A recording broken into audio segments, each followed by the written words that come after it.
A população em situação de rua cresceu nos últimos 3 anos no Brasil.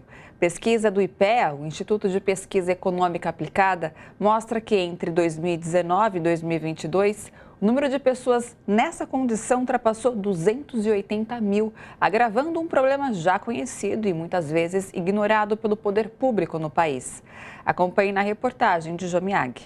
No governo Bolsonaro, entre 2019 e 2022, a população em situação de rua cresceu 38%, atingindo quase 281.500 pessoas, segundo a estimativa da população em situação de rua no Brasil 2012-2022, elaborada pelo IPEA. Os principais motivos foram a pandemia, a crise econômica e a falta de programas sociais. O governo Jair Bolsonaro não investiu no social, né, nos auxílios, nos benefícios. Os auxílios, o valor era muito pequeno para as famílias. Como é que você vive com um auxílio de 300, de 200, de 400, né? E aí depois que aumentou para 600, quando viu que é a situação. Mas como é que uma família vive com R$ 600 dentro de casa, né, para comer, para pagar o aluguel, né? E a gente sabe que muitas ficaram desempregadas.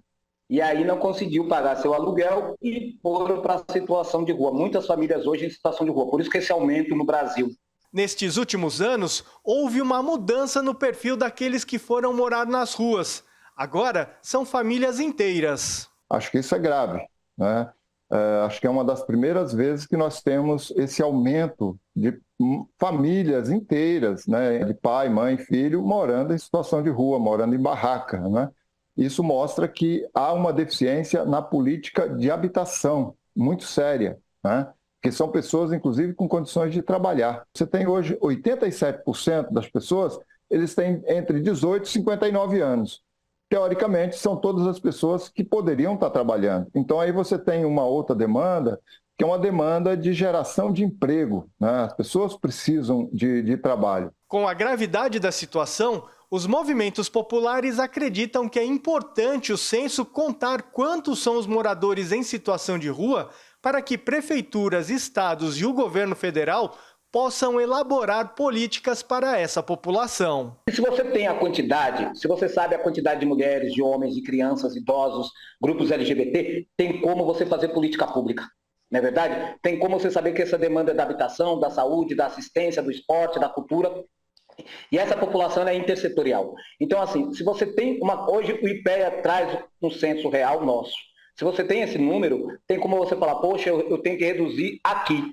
É nesse lugar, é na habitação, ou é no trabalho, né? Então você sabe aonde você tem que aplicar mais recursos para tirar essa população da situação de rua. Se você não sabe, não tem o número, você fica inventando a roda, achando que é problema da assistência, ou da cultura, da saúde, não é. O futuro governo Lula sabe que terá um grande desafio pela frente para solucionar ou diminuir esse problema.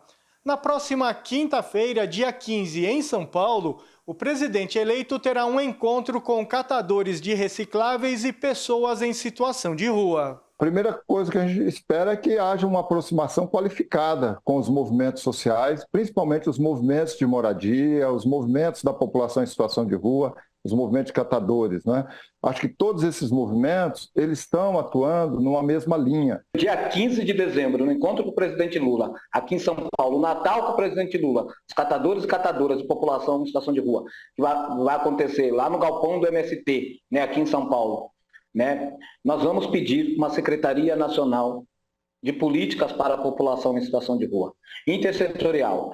E que aí dentro dessa secretaria está o CEAM de rua, o diálogo com as prefeituras, o diálogo com os governos, né? E da importância de melhorar. E aí sim, ali você vai criar leis, decretos.